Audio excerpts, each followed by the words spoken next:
اس video میں ہم اسم فاعل اور فاعل کے درمیان 5 فرق ملاحظہ کریں گے۔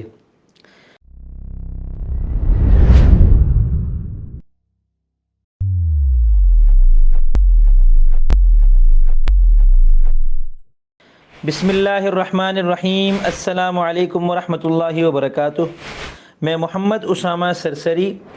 اسم فاعل اور فاعل بظاہر دو ایک جیسی اصطلاحات علم النحو میں استعمال کی جاتی ہیں۔ ان دونوں میں 5 فرق ہیں۔ پہلا فرق یہ ہے کہ فاعل نحوی اصطلاح ہے جبکہ اسم فاعل عموماً صرفی اصطلاح ہے۔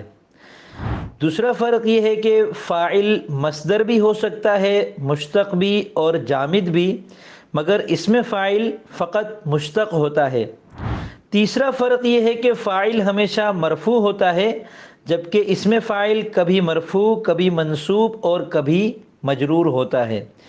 چوتھا فرق ان دونوں میں یہ ہے کہ فاعل معمول ہی ہوتا ہے جبکہ اسم فاعل عامل بھی ہوتا ہے اور معمول بھی، یعنی اسم فاعل شبہ فعل بنتا ہے تو اس کے اندر ضمیر اس کا فاعل ہوتی ہے، یا کوئی اسم ظاہر اس کا فاعل بن رہا ہوتا ہے، متعدی ہو تو اس کا مفعول بھی ہوتا ہے، اس کے متعلقات بھی ہوتے ہیں، اور اسی طرح یہ معمول بھی ہوتا ہے، کبھی فاعل بنتا ہے کبھی مفعول بنتا ہے۔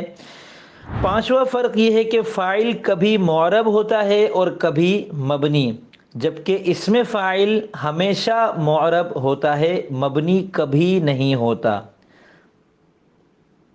تو امید کرتا ہوں آپ کو یہ ویڈیو پسند آئی ہوگی اور انشاءاللہ کچھ نیا سیکھنے کو ملا ہوگا۔